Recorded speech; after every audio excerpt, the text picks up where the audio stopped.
In this quick video, I wanted to show a few examples of how to get started with Netmiko, which is a Python network automation tool. So you can use it to log into routers or switches and run commands to get information. You can push configuration changes. You can use it for compliance if you want to check that things are configured a certain way. The capability is almost just limited by your imagination and creativity, but I just wanted to show a few ways to get started with it. First, we'll set up an environment by making a new folder and then putting a test blank script in here. We'll open this up in our editor. Then we'll make a virtual environment just so we can keep all of our code clean in one best practice place.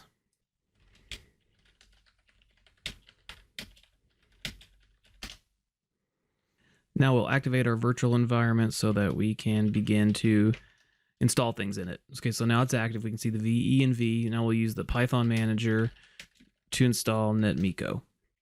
And this is all you need to do this. And you don't even need to know too much Python skills. Most of it is pretty basic. And this will be the only module that we'll need. All right, so now that that's installed, we will look at our first example just by, I've got 10 routers that I've got available to me that I can log into and run commands on. We'll just take one to start with, and let's get the interfaces of every, IP interface of this router. So it would, to start using this module would look like this.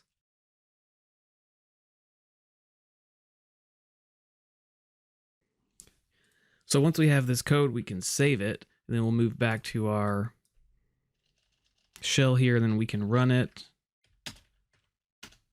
just like that. Notice we get the same output we would get if we ran show IP interface brief on the router itself. It was really quick, came back really quick, and it's only 4 lines of code. So we start by importing what we're going to use from Netmiko. The main thing we're going to use is the connect handler. We have to give it a device type. You have to give it the IP address of the device and then the username and password. Here I've got it in plain text, but there's other ways you can hide that, or you can have it ask you at runtime. And then we're using the method here, send command, and then we put in the command that we want to send. And how the send command works is what it does is when it connects to the device, it looks for like a prompt. So if I'm just logged into a device here, I look for the prompt, and then whatever I send here with send command, what I'm expecting back is the same prompt. That's how Netmiko knows that it's done. Running a command is when it runs the command and then it comes back to the prompt that it had before it ran it. Now in my case, I've got my routers here where you log in, you'll be in privilege level 15, but if you don't for some reason, the way you can get around that is when you connected, you might want to, you would do net connect .enable. This enable method will basically run the command enable, but we don't need that in our case. So this is the most basic example. And one other, notice when it brought back the text, it brought it back just like we would see with our own eyes here. So it's basically a string in Python terms. So there's no way I can really get that value if I wanted to work with it and do something else, or I can't get this value because this whole thing is just a string. Now what this tool has built in is what we can do is we can try to add some smarts in it by just adding this. And what TextFSM is, it's just a bunch of regular expressions that some people have made, and it only works with some commands. But what it'll do, you'll notice a difference if I run this again. Let me clear this out and we'll run this again. Now it brought the same information back, but now it's structured.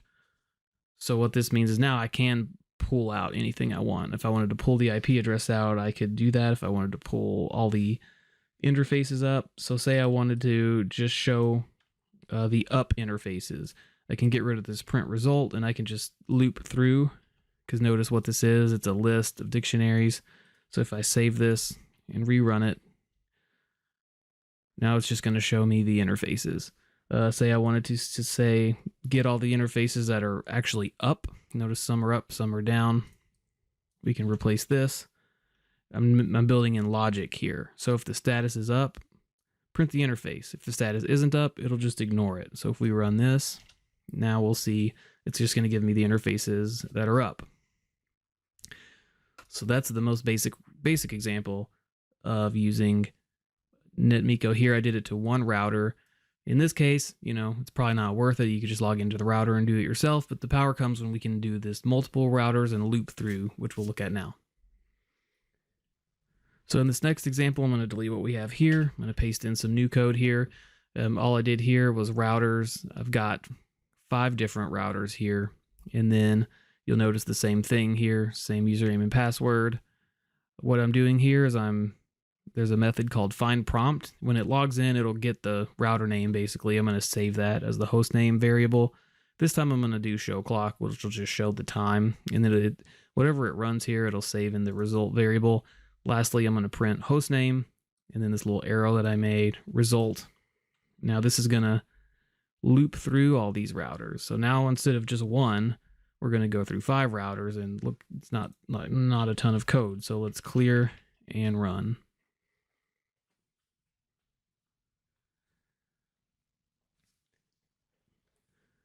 So this was pretty quick, just going through all those routers and getting the time.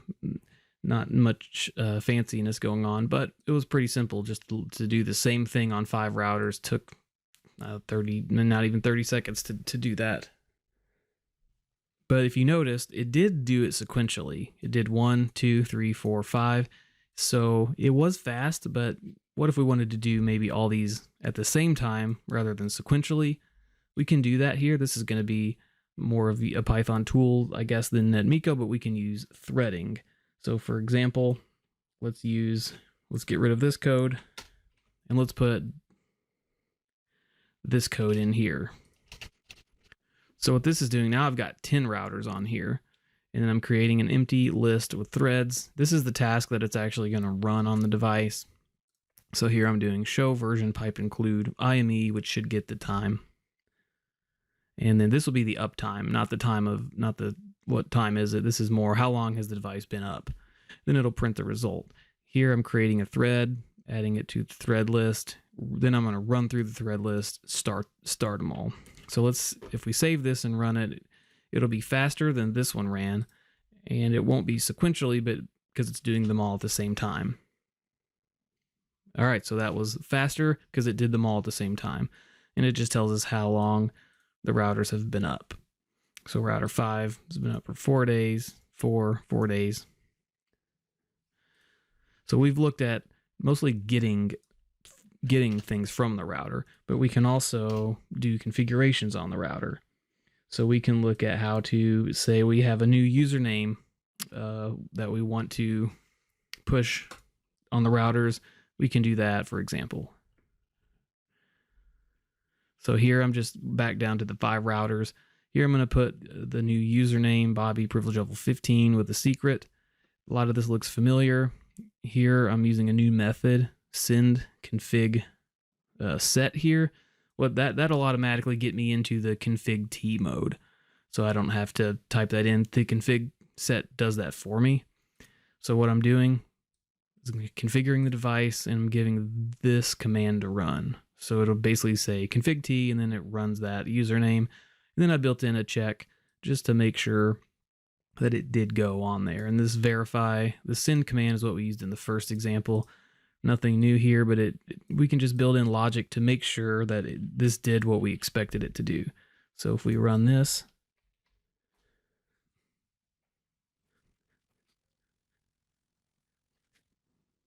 okay, so we can guarantee that the username Bobby is on all these routers because we configured it, but more importantly, we verified that it was there. So we can say with confidence that it's there.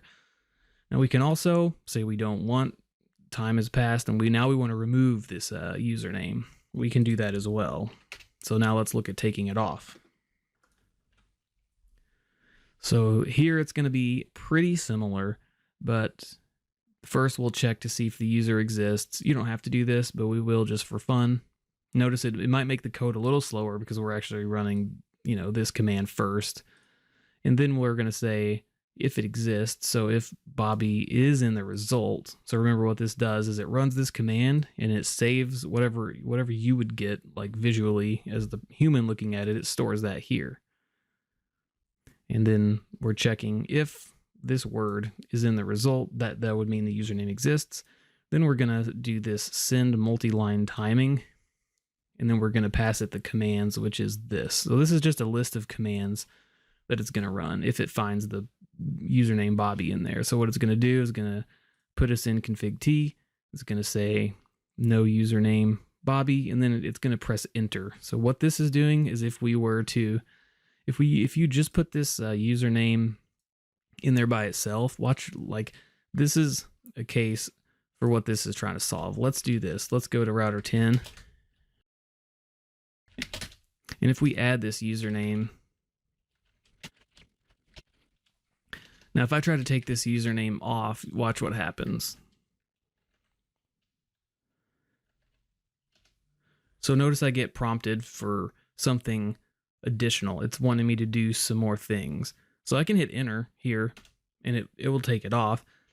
But the problem with the script is, remember how I said a while ago, when you do the send command, or normally what it does is look for the same prompt, but in this case we don't get the prompt back.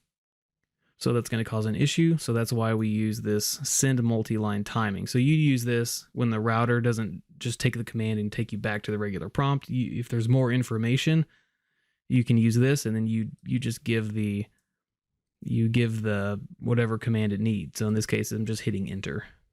So this is going to run through these 5 devices and take the username off. So if Bobby is in the result, it's going to run these commands, and then it's going to say that it was deleted just to tell us it was deleted. So let's try this.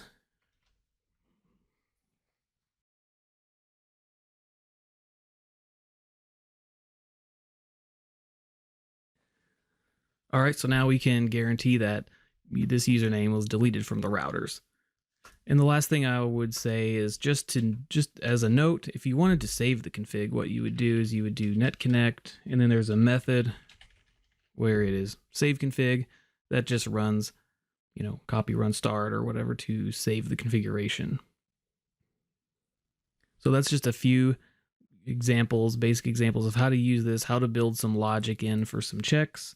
Notice what we did need is, in this case, I used Cisco iOS XE routers, which I needed this device type. So you have to know what you're logging into, and you change this. This is the driver basically, and there is a list here of. So Kurt Byers is the one who made this to begin with, and here supported device type values. So if you're using a Cisco FTD, you need to make sure you set that to that kind of driver. Same for ASA, because all these work just a little bit different behind the scenes when they're doing SSH. And you need to make sure that is set right. And also, Kurt Byers has a lot of really good write-ups. You can just Google Netmiko. It'll take you to a lot of his examples. You can do, more things than I showed, obviously. He has a GitHub where you can see all kinds of scripts, where he pulls some stuff. Lots of good reading there about how it works behind the scenes. But hopefully this was enough to get you started with some basic scripts just to get excited about it.